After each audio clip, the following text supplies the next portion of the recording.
Sit back down and shut your trap. It's time for Keeping it sports with them three. Are you ready?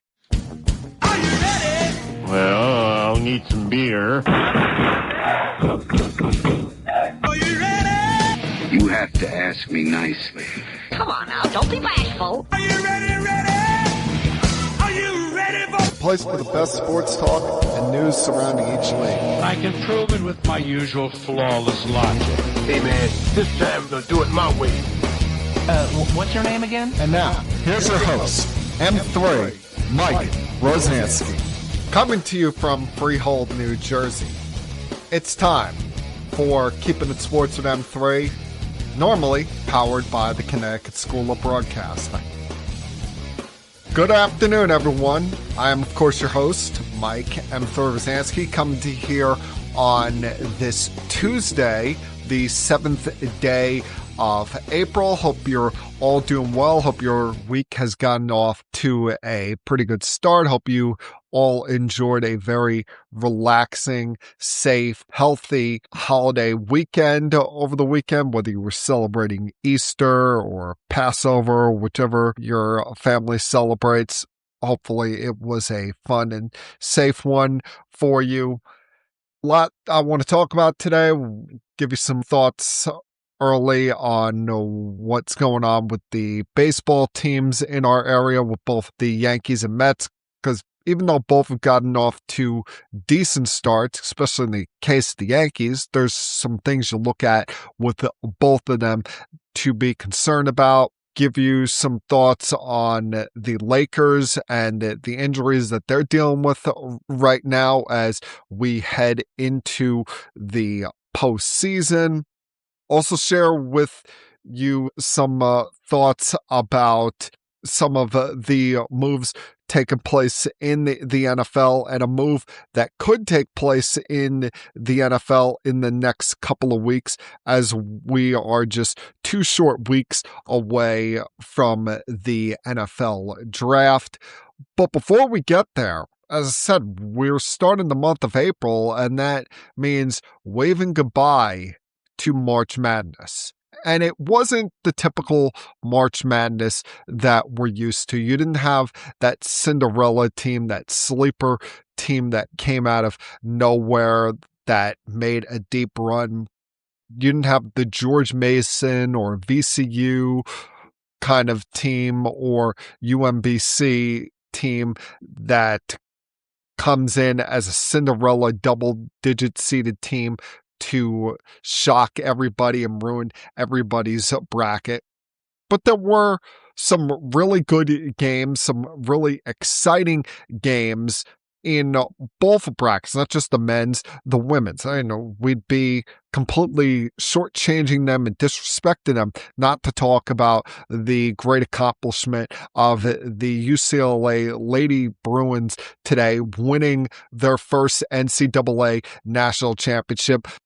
Going without saying, John Wooden and all of your history, move aside.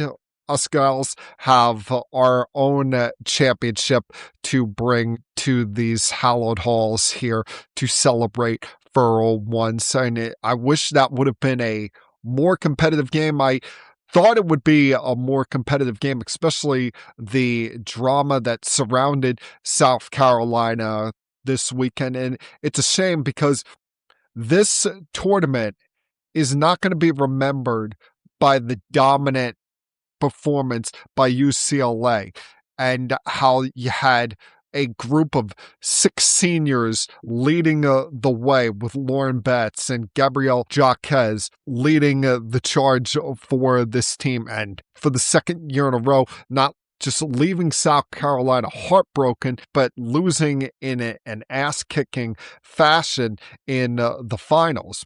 It's more so going to be remembered by the nonsense that occurred on Friday night in the semifinals between UConn and South Carolina, when at the very end of the game, Dawn Staley's walking the sidelines to approach her adversary, Geno Auriemma, for the tradition of the post-game coach's handshake, and Geno just flips the frick out on her, showing no class whatsoever in the loss, pointing his finger in her face before pointing it at the floor, really coming at her in a disrespectful way, a poor sportsmanship way. Now, I give her a lot of credit. She's a tough woman. She's not going to just take that kind of crap lying down. She wasn't backing away one bit, even was walking forward,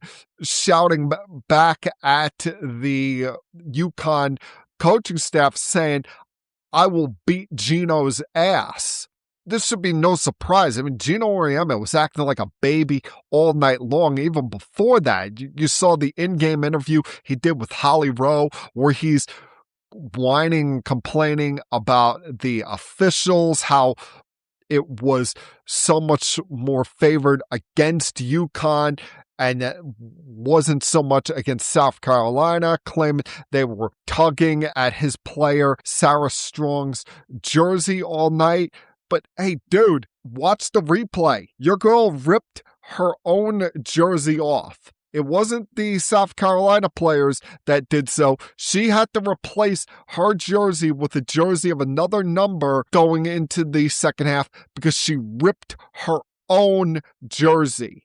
And to pile on top of it, he acts like a total tool in the apology as well, which you really can't take seriously because never once does he mention Dawn Staley by name. He talks about the coaching staff of South Carolina, saying, "I want to apologize to the staff and team at South Carolina. It was uncalled for how I reacted." You only reacted toward one person, and that was the person that you didn't apologize to. I mean, it left an ugly, poor taste in your mouth to end what was a very good tournament, a tournament that should have been highlighted by the four best teams in the country in women's basketball, the 4 seeds reaching the Final Four, but instead we're talking about Geno Auriemma and his nonsense. But they're not the only champions that were crowned in the last 72 hours, as it has been quite the celebration for the Big Ten over the last couple of months, putting an explanation point on what has been an historic last couple of months for them, as they have now won the national championship in college football, women's basketball, even though it's weird to say that UCLA is in the Big Ten. And now you can add the Michigan Wolverines to the party, as last night they took care of business against UConn. UConn, I give them a lot of credit because they kept this a game for the most part. I worried that this was going to turn into an ugly game because Michigan had the more talented team. They had the size advantage. UConn was going to have to turn this into a mucky, kind of ugly-ish game if they wanted to prevail with the victory. And they kept it close. They were trailing back and forth in the first half of this game. Michigan did not shoot the ball well at all. I mean, they missed their first 10 three-point attempts, and it allowed UConn to remain in this game. That and the fact that Axel Lindor was playing through both ankle and knee issues.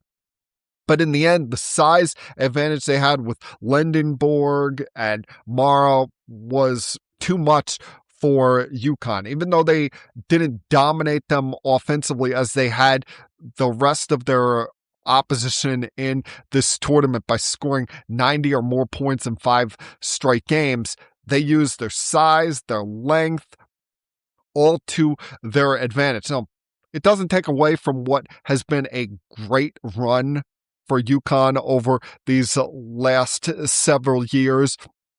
I mean, as much as nutcase as he is, you got to give Dan Hurley a lot of credit for what he's turned that program into. Winning 2 national championships in a row, trying to go for his 3rd in 4 years to cap off the phenomenal era led by Alex Caravan. But it was not meant to be. And now he's going to have to go back on the recruiting trail if he wants to get back to this position next year and win a championship led by a whole new group. So as we say goodbye to March Madness, credit and respect goes to the Michigan Wolverines and the UCLA Lady Bruins. But now our attention turns toward some of the other exciting parts of this spring. We're just heading into the baseball season. You've got right around the corner the NBA and NHL postseasons beginning. And then there's 2 weeks from Thursday when you have the NFL draft taking place. And quite frankly, I'm ready for the draft to get here and us to be done with the daily and sometimes hourly breaking down of some of these players, the nitpicking. And it's really up to each person, each team's discretion on what player at a given position that they like. I mean, of course, the biggest question we're going to have coming into this draft is if there's going to be a second quarterback taken in the first round, that being most likely Ty Simpson, and whether a team like the Cardinals, the Steelers, the Rams, or even my New York Jets should select him. I will tell you this right now. If he's available, let's say he slips into the second round at either pick 33 or 44, I would consider it, but I'm not taking him with a first round pick.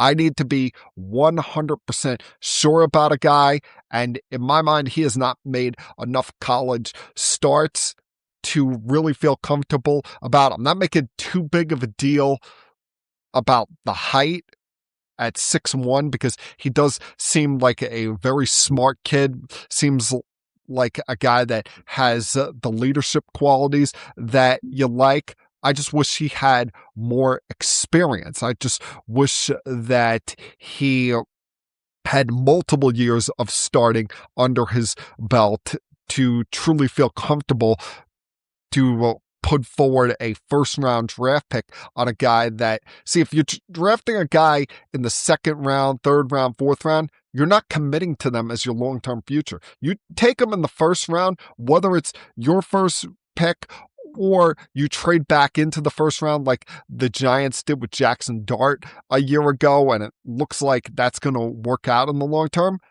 You're committing that being your guy. That's your future right there. Even as they change from the Joe Shane, Brian Dable era to being the John Harbaugh, Don Aponte era. And now they've got a question mark to answer themselves. Not something that they wanted to go into draft season with dealing with, but it should come to no one's surprise that the biggest pain in the ass in the organization is causing problems 2 weeks away from the NFL draft, and that being Dexter Lawrence, who just yesterday around this time, it came out that he has requested a trade from the New York Giants and will not participate in the team's offseason workout programming beginning today. Now, it's voluntary, but it's clear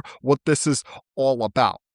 Because for the last 2 years, they've been trying to negotiate a potential contract extension, even though the Giants are in really no rush, no hurry to give Dexter Lawrence a contract extension, as he still has 2 years remaining on his deal and is set to make $20 million per season over these next 2 years, even though very few of those dollars are guaranteed, and he would currently be the 12th highest paid defensive tackle in the NFL. He wants to get paid more. He wants to get paid what he feels is his true value to this franchise, to this organization, as even in a lot of down years that they've had recently, he was a 3-time Pro Bowler, picked as a second-team All-Pro twice since being drafted in 2019, and he feels he's outplayed his contract. The problem is, if you're judging him from 2021 to 2024, then yeah, he's outplayed the contract that he's signed. But if you're judging him on 2025, the recent history, then hell no. He is in no bargaining position whatsoever when it comes to wanting a new contract. First off, he was coming off of an injury the year before, but he came in out of shape, was incooperative when it came to the coaching staff and the training staff wanting him to lose weight and get in some better shape. He was more concerned with some of his off-the-field potential endeavors than he was with his game day preparation. You saw him get into a war of words early on in the season with Giants legend Carl Banks, who questioned his effort level, questioned whether teams fear or respect him, and he got really snot-nosed and disrespectful toward Giants royalty, a guy who's actually done something with the Giants, whereas with Dexter Lawrence, they've had one winning season. This guy last year had just 1 half sack and 8 quarterback hits. That half a sack is half a sack more than I had, and I don't even play football games. He had one of the worst pass rush win rates in the NFL at only 8%. And the team went 4-13 this past season and was getting run all over all year long. And hey, I've been telling you guys this for 2 or 3 years now, but all of the negatives about this guy, about how much of a pain in the ass he is to deal with, the lack of leadership he brings to the table, finally came pouring out. I saw this a long time ago. No one wanted to believe me. Giant fans were saying, especially my brother's best friend, oh, you're just a hater. You're not looking at the real stuff. You're not looking at Pro Football Focus's stuff. Pro Football Focus overrates everybody. He was not the 9th best defensive tackle in the league last year. If you watched the Giants play, he was invisible a large portion of the time. He was one of the worst defensive tackles in the NFL. He was living off of reputation with the way that they were grading him. And the fact is, he's about a year and a half away from turning 30 years old. The Giants have done nothing but lose with him.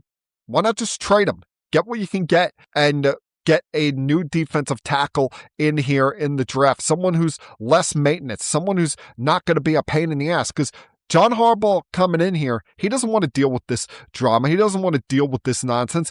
The answer that he gave last week when approached about the Odell Beckham stuff, that was just being polite. That was just saying, yeah, we look at everything. We'll, of course, give that a look. They're not seriously bringing back Odell Beckham. He doesn't want any drama here. He doesn't want any potential pain in the asses. And that's the same that applies with Dexter Lawrence here. If he can get a first-round pick plus a third-round pick in another draft, he'll do that. Problem is, you're so close to the draft that any potential draft capital you get is more likely going to be for next year's draft rather than helping you in this year's draft. So it's put the Giants in a big conundrum. I would not give him the contract extension after the way he played last year, the pain in the ass that he is being, and the fact you have a new head coach here, if we're being fair, borderline Hall of Fame head coach in John Harbaugh. He wants to set a new standard, wants to set a new tone with this team. And what a better tone it would be first day in to be like, you know what, Dexter Lawrence, screw you. You've been a problem child here for a while. You have not been a reason for us to be winning. If anything, your shenanigans and antics have led to a lot of the toxic culture that there is here. Because if you look at that defensive line room, there's really only one leader in there. It's Brian Burns. You got guys like Abdul Carter and Kayvon Thibodeau either coming late to meetings or falling asleep in the facility, missing meetings. And the worst of them all is apparently now Lawrence with his nonsense. And he thinks he deserves a contract off of this. Bro, get lost. A lot more I want to get to throughout this podcast. Give you some thoughts on the Mets and Yankees coming up. Mix in some other football topics that have come across over the last week, including the curious situation that's going on with the LA Rams right now, as well as a potential dire situation for the Los Angeles Lakers that has popped up in the last 4 or 5 days here. So plenty of things left to get to over the next about 40 minutes or so here. Glad you guys could join me this week. And as I tell you each and every single week, please sit back, relax, help put your feet up if you feel like it, and continue keeping it sports with M3. I'll be back.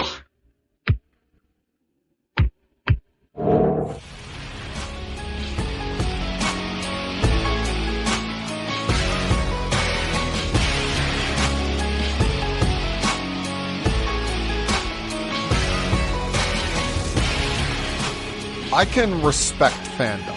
I can respect being passionate about your team and respect wanting to be supportive of the players on your team, as well as rooting against players that are either on rivals or that have left your team over the years and went to a rival.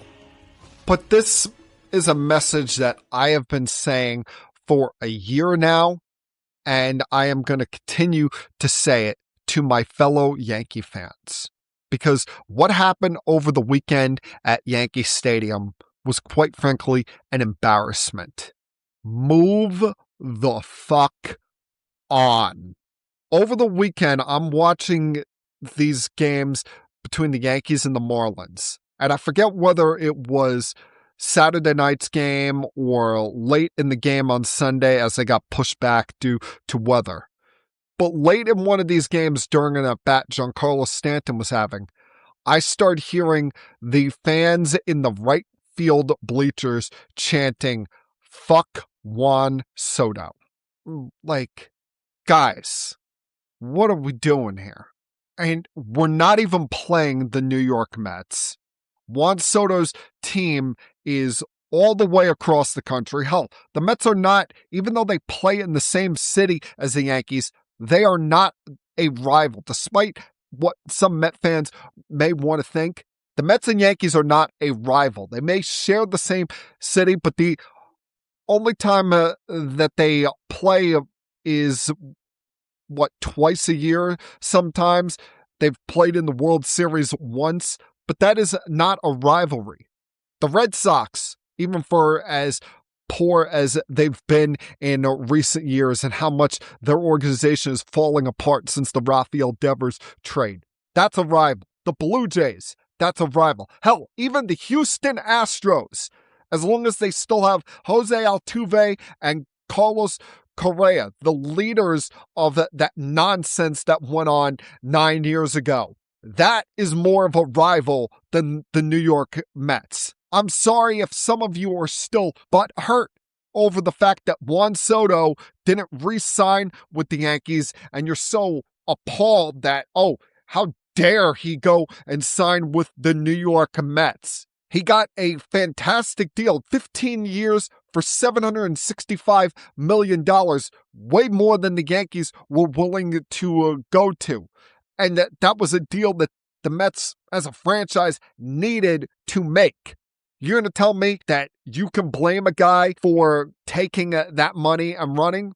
Yeah, it sucks that a great player said thanks, but no thanks. I had a fun year with you guys, but I'm going to move on to somewhere else. And that somewhere else happens to be about a 35-minute drive away from Yankee Stadium. But you need to move on.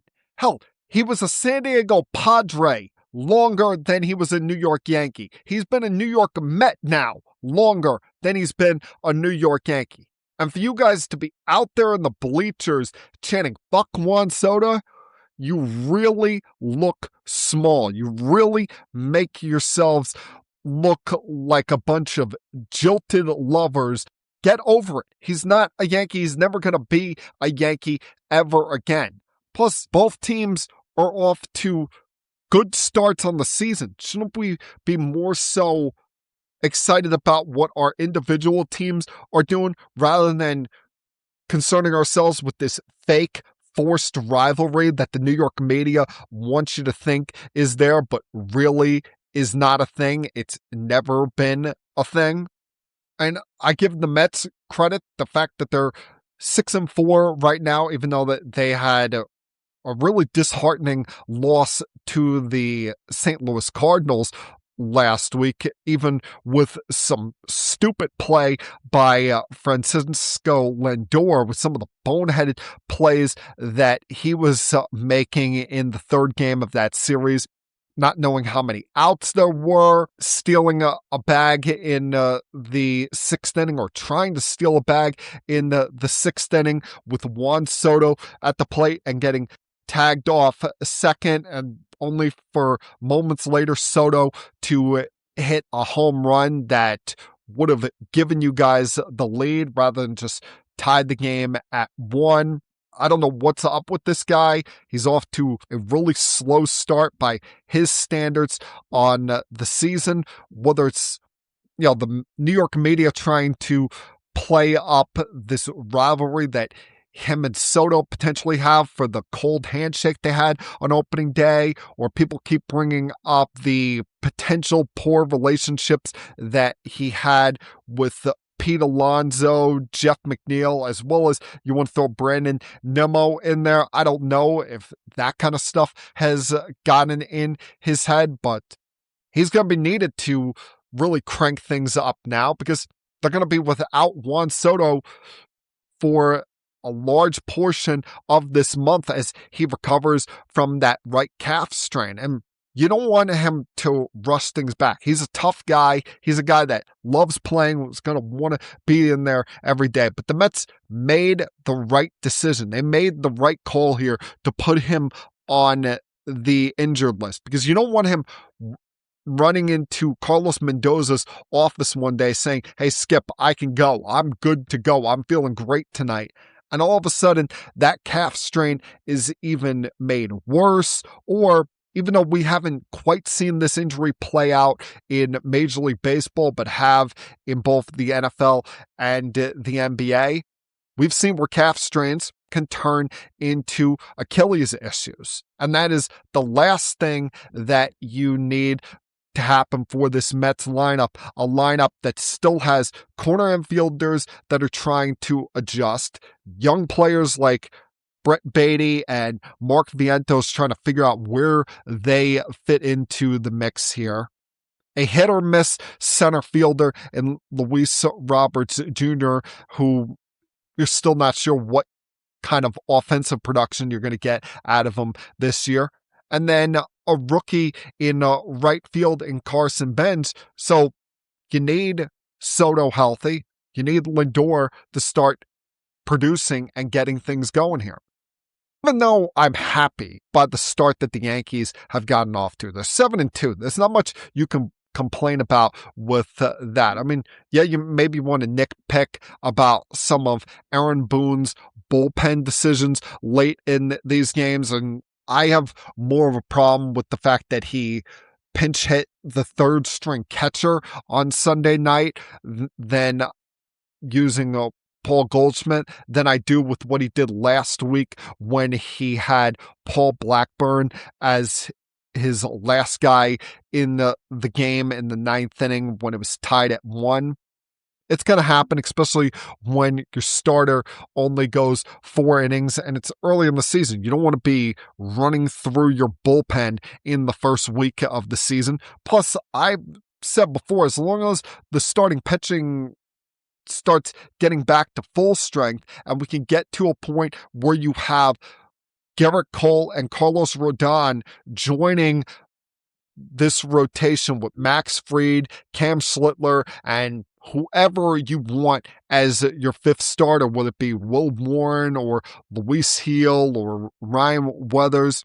The bullpen will improve based on that starting pitching depth and taking a couple of those guys out of the group of Heel, Warren, Weathers, and putting them in the bullpen, as well as whenever they deem some of these prospects that they like being ready to contribute on the major league level. So that is not really a big concern to me. That is not something that I really want to throw too much of a fit about, too much of a gripe about. But so far through 9 games, there's a couple of observations that I have made watching this team. And if you want to be excited about 2 things on this team, it's Cam Schlittler and Ben Rice. As much as I rip Brian Cashman, you got to give him credit for these 2 kids, because these were not top prospects coming up through the Yankees organization. These were not guys that we heard of a lot, but they've both come upon the scene and look like guys that are going to be here for a very long time. And Ben Rice is a guy, if you read up on his story, he's, I don't know whether you want to call it rags to riches or a true grind it story, a little engine that could kind of story, even though he's not that small. But he's a guy that came from a small college, didn't get a lot of notice, didn't get a lot of notoriety coming out of high school or college. Hell, his college program was shut down in 2020 due to COVID, and he essentially went into training mode on his own, continuing to prepare, continuing to get better as a baseball player, and eventually got noticed by the Yankees enough to be a late round draft pick. And here we are now, 5 or 6 years later, and he's hitting a cleanup for the New York Yankees in their lineup. And with the slow start that Aaron Judge has gotten off to, he's provided that power, he's provided that clutchness that you need so far, leading the team in home runs, leading them in RBIs through 9 games. He does need to improve his footwork as far as defensively at first base, but he's not a natural first baseman, so I'll give him a break there. But you also got to love what you're seeing from Cam Schlittler. Once again, another guy that we didn't hear a lot about coming up through the Yankees minor league system. He is a guy that this time last year was starting games in Double-A, was a guy that was pitching for the Somerset Patriots. Now he's the number 2 starter for the New York Yankees, going out there throwing damn near 100 miles an hour with some pretty good breaking pitches, has an attitude and a swagger about himself on and off the field, not disrespectfully cocky, but a confidence and belief in himself that he can be a stalwart of this rotation for years to come. And it helps when you're 6'6", has extra extension coming off the mound, and has 4 or 5 really good pitches, not just his fastball, but has a pretty good command on them and is constantly working to get better. And at a time where you don't have Cole, don't have Rodon, that's needed in this rotation. Just curious how he's going to handle his first full season of a big league workload. You wonder if with some of the depth they have in this rotation, at some point in the summer, there's periodically a time where they decide, you know what, we're going to put him on pause. We're going to give him a break here for one start here or there, just to kind of protect him for the long term. Because this, right now, this is a keeper for the long term. I mean, I know that they're probably not going to be available at this trade deadline, but I would be very hard pressed, even if I was offered right now Tarek Skubal or Paul Skeens. I'd be very hard pressed to include this kid in the midst of a package for either one of them, especially in the case of Skubal, who's a free agent at the end of this year, and you could get him for just money, depending on what the next CBA is. But I really, really like and impress with Cam Schlittler, everything he's about and what I see from him. But the concern I have with the Yankees is look at the bottom half of that lineup.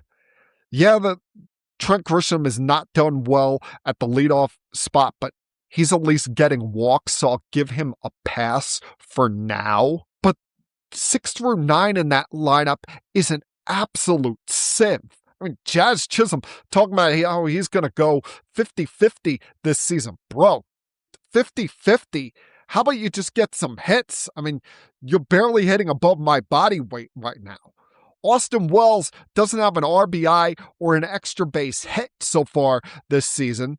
Jose Caballero, I like him as a pinch runner and a backup player, but he's not doing much to persuade those who want him to take over the job from Anthony Volpe and keep him away from getting his job when he comes back. And then Ryan McMahon. I mean, can they send me to the plate? I really feel like I would have a better chance at getting a hit right now than Ryan McMahon with some of the god-awful swings I'm watching this guy take. I mean, he had a hit in his first at-bat of the season, and he's 1 for 23 with 11 strikeouts since. You get nothing out of the bottom portion of this lineup. They are automatic out after automatic out after automatic out. And yeah, the Yankees are 7-2, and I should be happy by the start to this season. But that doesn't mean that I can't be critical of some of the extremely concerning things I'm seeing with this team. Because remember, it's not about having a good record for the Yankees, just winning 91, 92 games and hoping you pass by, squeak through to the postseason. That's the kind of stuff you root for if you're a fan of the Cleveland Guardians or the Milwaukee Brewers. For the Yankees, even though they've tried to ease that mindset in recent years, it is about winning championships here. It is about having a World Series or bust mindset.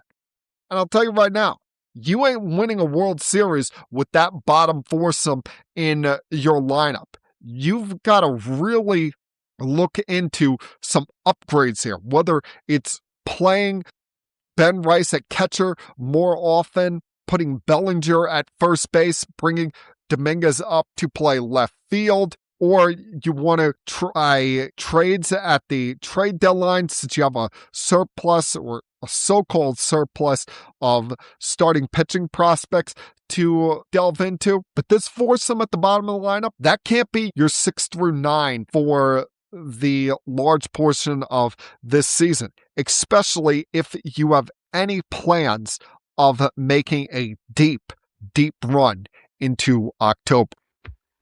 I'll be back.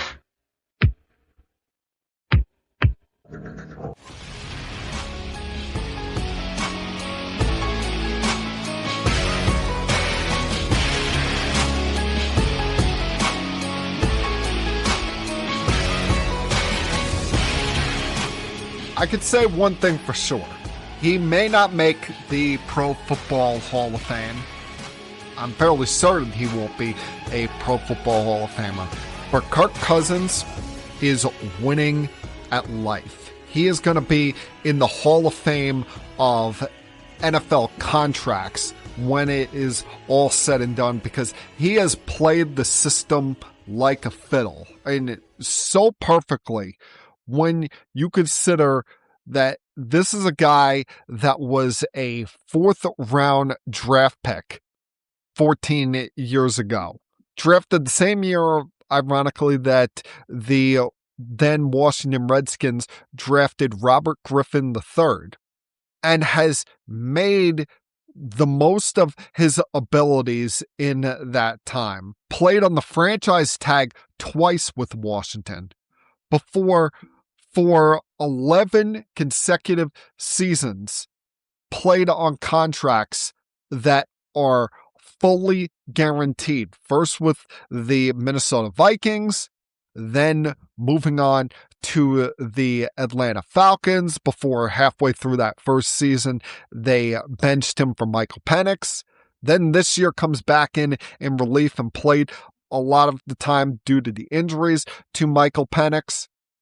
And now this offseason, he signs a 1-year, $20 million guaranteed deal with the Las Vegas Raiders that pushes his total career earnings to $341 million. And yeah, there's some club options in there that could be making this deal upwards of $172 million over 5 years, but they did that more so just for adjusting dead cap money and helping the Raiders out when it comes to the cap stuff like that. What you need to view this as 1 year, $20 million guaranteed. He's probably not going to play all 17 games because in all likelihood, they're going to be using the first overall pick in this draft on Fernando Mendoza, even though Fernando Mendoza will not be attending the NFL draft because he wants to be around family due to the fact that his mom can't travel because, as many of us know, she is battling MS. This gives them a stable player here where you don't have to rush Mendoza into the fire immediately. I know they've done some things this offseason, like stabilize the offensive line, including bringing in center Tyler Linderbaum. But you don't have to rush him in and start day one. Hell, in Clint Kubiak's own words, he said last week, ideally, you don't want to start him day one. You want him to be able to learn behind somebody else. That's in a perfect world. And he was saying that at a time where he was hoping that they would add a veteran quarterback to this roster. Well, you got this veteran quarterback here, a veteran quarterback who's shown he can win games and can win you games while also allowing you time to develop that quarterback. So say you get to the first week of September. Say you get to, I believe the season for them will likely start on Sunday, September 13th, I think that first Sunday is. Say you get to that first week and you don't think he's exactly ready just yet. Think he needs a couple of more weeks with practice. You can go with Kirk Cousins and have a chance to win the game while still developing your quarterback, still having him learn from a pro's pro in this league. I see this as nothing but a bonus for the Vegas Raiders at a time where they're trying to set a new tone, a new culture, and begin a brand new world there that they're hoping long-term is led by Fernando Mendoza. Now, someone who wishes they had that kind of pay structure, that kind of payment plan that Kirk Cousins has had over his career is Puka Nacua. And it's extremely questionable now whether he's going to see that kind of payday anytime in the near future, as he has checked himself into rehab after the reports that have surfaced of a woman in LA filing a lawsuit against him, alleging that he made unprovoked anti-Semitic statements against her on New Year's Eve and later bit her on the shoulder. And it's clear that this guy has more problems than we're aware of. I mean, we heard last year that some issues that his brother was involved in.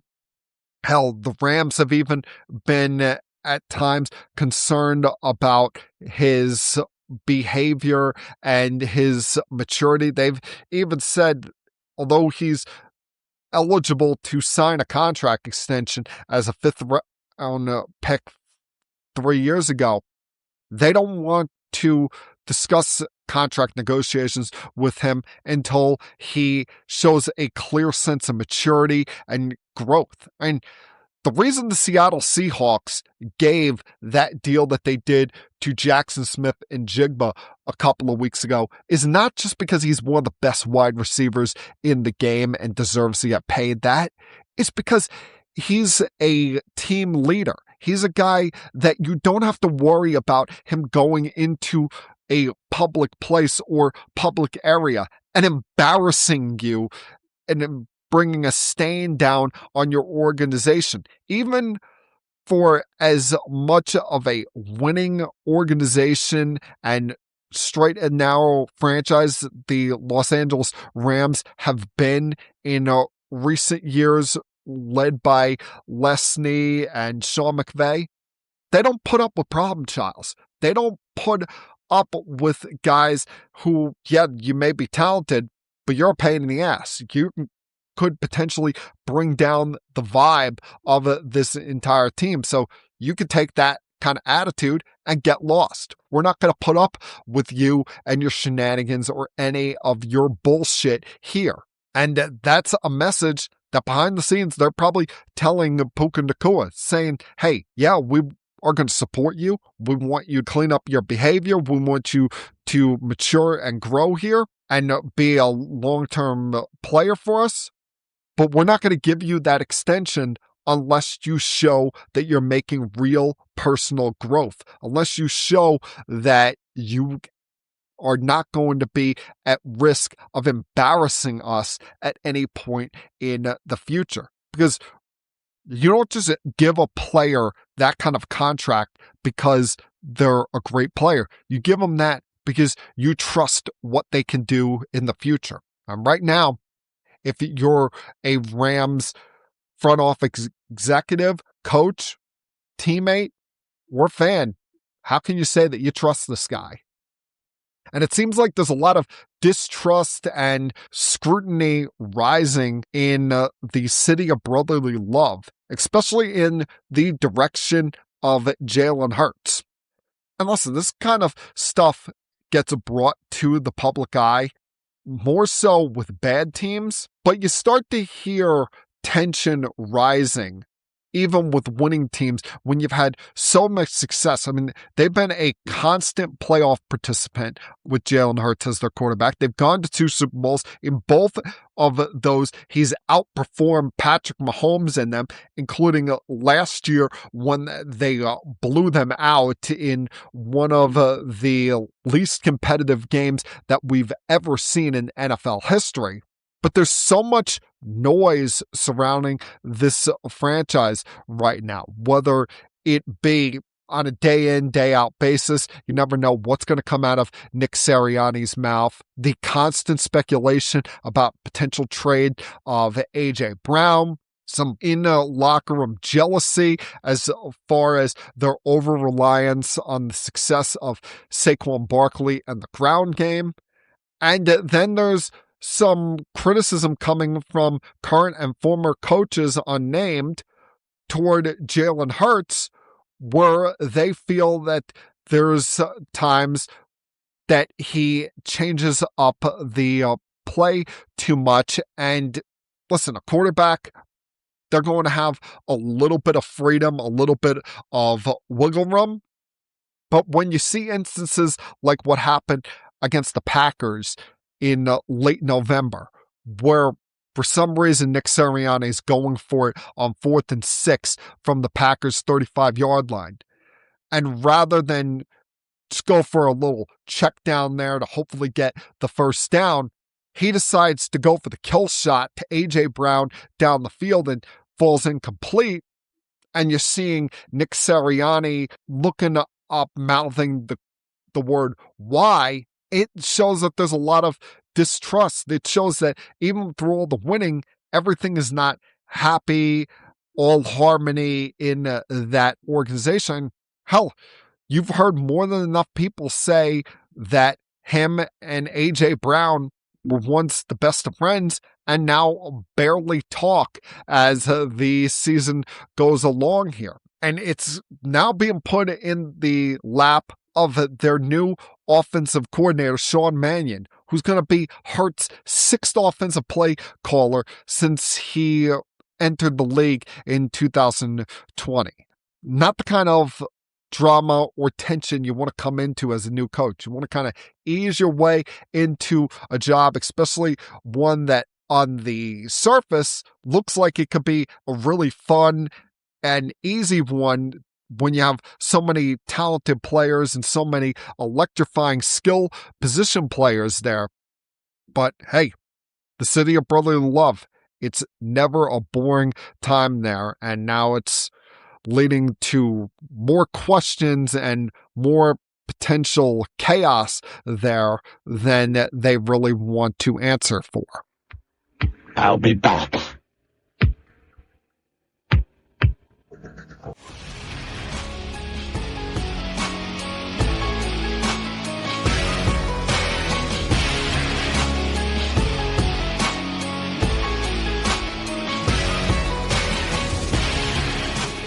You wonder when some people learn that the writing is on the wall, that no matter how much they desire for something to happen, it's just not going to happen. What they are on an endless quest to have happen just is never going to come to fruition.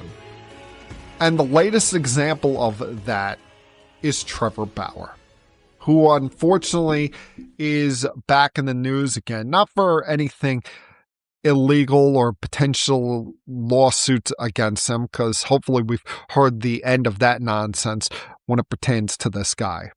But he has signed with the Long Island Ducks of the Atlantic League, the most well-known independent baseball team out there, and is scheduled to pitch opening night on April 21st for the team. He will also be mic'd up for all the games and practices, helping to create content for both him and the team's social media out. And I know why he's doing this. He's on this endless quest to get back into Major League Baseball. We've seen several players prior to him go play for the Long Island Ducks, hoping it would earn them a shot back in the big league somewhere or within someone's organization to re-earn their way back through the ranks. And unless you've been under a rock for the last 5 or 6 years, you know about Trevor Bauer's rap sheet.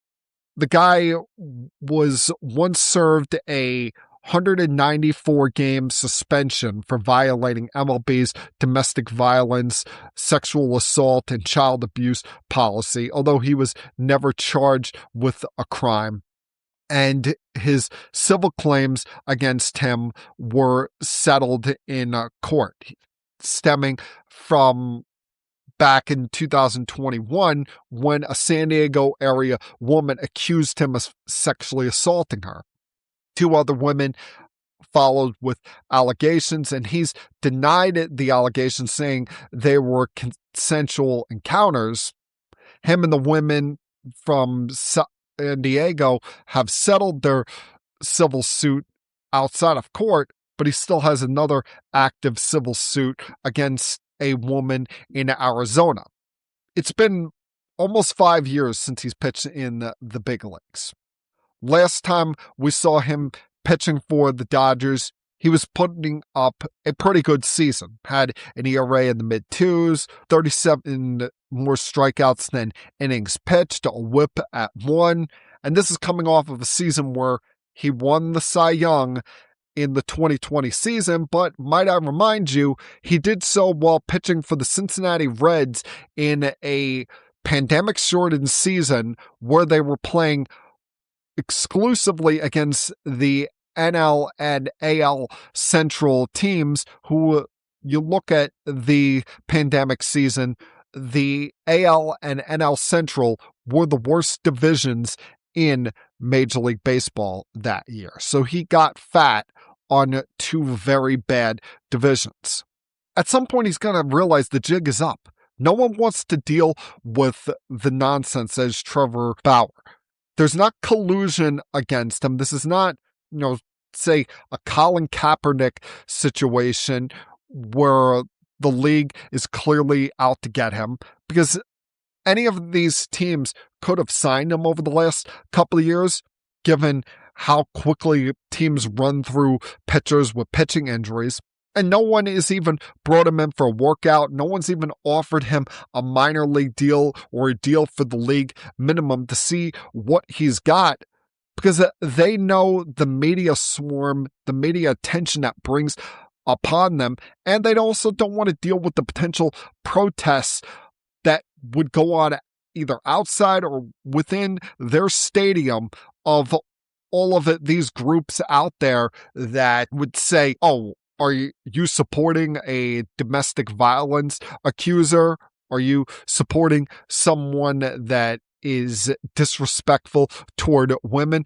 I don't know what he is when it comes to his views or his respect values toward women, but I also do know that he's been a pain in the ass in pretty much every locker room he's ever been in. This is the same guy that once upon a time, when he was still in the Cleveland Indians, walked around the locker room doing a anonymous survey saying, hey, why don't you like me, toward everybody. This is the same guy that once threw the ball over the outfield wall when Terry Francona came to pull him from a game. This is not someone you want to have on your team. And listen, teams will put up with a lot of stuff if the guy is a great player. This is not a great player. He's had 2 great seasons in a row, albeit abbreviated seasons, and before that was an average pitcher at best. I mean, come on. It's not going to happen. He's getting into his mid-30s now. No one really wants to deal with this problem child. I respect someone for trying, but he's got to move on. And that's exactly what leads me to my next point here. Because we saw last week the Bulls waive Jaden Ivey for what they deem as conduct detrimental to the team. If you've been paying attention, if you're on social media, this is a guy that has quite frequently over the last several weeks been posting these lengthy videos ranting about religion and other topics, including anti-gay sentiments. He called out the NBA for promoting Pride Month, saying it celebrates unrighteousness, even saying in their quote, the world proclaims LGBTQ, right? They proclaim Pride Month, and the NBA does too. They show it to the world. They say, come join us for Pride Month to celebrate unrighteousness. They proclaim it on the billboards. They proclaim it on the streets. Unrighteousness. And he's allowed, just like all Americans are allowed freedom of speech. This is not about his use of freedom of speech, even though I think it comes off as extremely offensive and disrespectful toward the groups that he's talking about here. And it comes across as very uneducated as to why the NBA would be having these kind of promotional nights and celebrating LGBTQ and celebrating Pride Month, celebrating things that promote certain groups out there and want to get their voices heard, because these groups of people feel like their voices are not heard, or made to feel like, unfortunately, that they're treated as outcasts when they shouldn't be. They want to just be accepted as normal, like anybody else in any walk of society, whether you're male or female, whether you're white, black, brown, Indian, Egyptian, Muslim, whatever your nationality or religious beliefs are, Christian, Catholic, Buddhism, whatever it is. Everybody wants to made to feel accepted. But unfortunately, we live in a society where certain groups, certain walks of life don't feel accepted.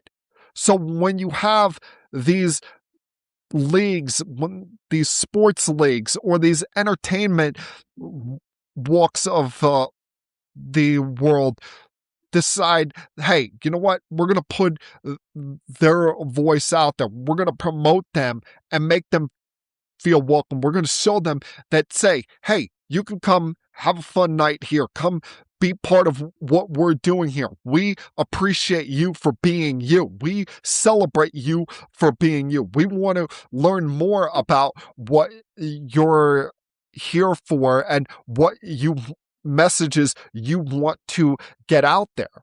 And when a guy like Jaden Ivey puts out these kind of statements, yeah, while they probably appreciate someone's freedom of speech, they say, you know what? This is counteractive to what we're trying to do here. This is counteractive to what we're trying to represent. While he has the right to freedom of speech, we also have the right to not employ him. We also have the right to say, hey, you don't represent what we want our team and our league to be about. I don't think that this was something that the league came out and said, hey, you got to kick Jaden Ivey out here, because he just joined the Bulls a couple of weeks ago after he was traded from the Pistons at the deadline. And in all likelihood, they were not going to keep him beyond this year. So they didn't want any more noise. They didn't want any more headaches around this team, because even though they're going to miss the postseason, they're in the midst of a general manager and many front office changes there, including their president of basketball operations. There's a lot of media there in Chicago, and they know that this was going to be a constant question that was brought up around their team over this last week of games. And they're like, you know what? Let's eliminate any headaches here. Let's eliminate any noise that doesn't involve basketball and just send this guy on his way. I hope for his sake it doesn't completely end his NBA career, but I wouldn't blame these teams if it did, when you consider he has never lived up to the hype of that 5th overall draft pick from once upon a time. Now we're starting to get down to the nitty-gritty when it comes to the NBA season. Everybody has only about 4 games left in the season. I know some teams played last night, but we're in the final week of games here. Everybody's going to play at least one back-to-back this week. The 20 postseason teams have been locked down. It's just about seeding at this point. But one team in particular should really be concerned heading into the postseason. And that's a team that we've talked about more and more over this year, this podcast. I guess you could say they've almost become, even though I'm not a fan of them, this podcast's adopted team, and that being the Los Angeles Lakers, who currently sit here today in the 3rd seed in the Western Conference playoffs, coming off of what was a great month of March for them. And I mean great month. They raised their points per game average by 5 points a game. They were playing a little bit better defense, even though they still are lacking in size on that team and don't get much out of DeAndre Ayton. LeBron James had more so fit into a comfortable role of being the 3rd option on that team behind Luka Doncic and Austin Reeves. Things were looking well for the LA Lakers until they ran into the Oklahoma City Thunder last Thursday. And since then, everything has fallen apart. And not only did reality come crashing down on them when OKC kicked their ass and shot the lights out, shooting at 54% for the night, including 45% from 3. They're down by 23 after the first quarter, trailed by as much as 46 in this game. But in that game, it led to injuries for both Luka Doncic and Austin Reeves, to the point where we don't know if we're going to see these guys again this year. I find it extremely doubtful that we see Austin Reeves when you consider It's an oblique strain. He's going to be out for at least 4 to 6 weeks. Sometimes those can linger. And now you're here with Luka with his left hamstring injury that he got in that game, that he's flown out to Spain to get some treatment from his own personal doctors and seek out some kind of special treatment that would expedite his return, get him back to the court sooner rather than later if he can somehow make it back for their first round playoff series, which right now would be against the Minnesota Timberwolves, although they hold the very thinnest of margin when it comes to playoff seeding, because they have the tiebreaker over the Nuggets for the 3rd seed and a 1-game lead over the Rockets when it comes from going to 3 down to 5. But you look at these teams' remaining schedules. All 3 of them have 3 home games, 1 road game this week. And for the Lakers, after they play the Thunder tonight, it's relatively easy for the rest of the week. They play the Warriors on Wednesday night, then they got the Suns on Friday, but finish things up with the Utah Jazz, who are continuously tanking on Sunday. Whereas with the Nuggets, they're going to have to deal with both the Thunder and the Spurs before they end the season. And the Rockets are dealing with 3 teams that are all in the postseason in the Suns, 76ers, and T-Wolves over the next couple days. So the Lakers have the easiest route when it comes to securing the 3 seed. The problem is they're going to have to do it without Luka and do it without Austin Reeves. And see, things like this are why everybody harps so much on Luka's conditioning, on Luka staying in shape. Because it's one thing to be available on a certain night, but you want him available for at least 70 games during any given season and available for you to make deep playoff runs. But now he's not going to be available for that first round series. So I have a lot of doubt on whether they can make any form of a deep playoff run, even if they do have that home court advantage in the first round. Even with some of the issues that the T-Wolves have dealt with this year, they're a very dangerous team. They have the size to them that the Lakers are lacking. And now you're asking, once again, as great as he has been over the course of his career, you're asking them to have a complete shift in philosophy on that team and it going back to being the LeBron James-led team. And I just don't see how at 41 years old, he's going to be able to do that when we've seen in recent years, he's had his own struggles with getting through not just the regular season, but a postseason. And last year, if they had continued on beyond game, 4 or 5 in the postseason, they would have been doing it without him as he came away with a groin issue. He wasn't going to be available for the continuation of that series or for a next round. This Lakers team, they look like a team that is going home in the month of April. And it's a shame for them because they were playing some really good basketball. But whether it was with Luka and Austin Reeves or without Luka and Austin Reeves, they were still dealing with the same warts that have hindered them. Lack of size, DeAndre Ayton being at times a complete nothing, and some depth issues that you look at and you say, those other teams, they got much better players coming off their bench and can out-depth us. And when's the last time you said that about a LeBron James-led team? When's the last time you thought you'd see 2 players as great as LeBron and Luka paired together and felt they have no shot of making any form of an extended run in the postseason? And that, my friends, was Keeping It Sports with M3. for Tuesday, April 7th, 2026.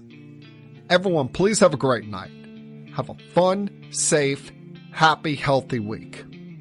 Remember, folks, you have one life, so you might as well try to live it up to the best of your abilities. And I'll talk to you guys again, same time next week. Until then, peace.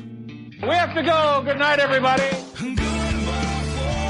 I have had enough of you. Thank you for all the fun. Thank you. Hey, shut up, will you? I don't want to see you. I don't want to hear you. I don't want to smell you. Now leave. I'll be back.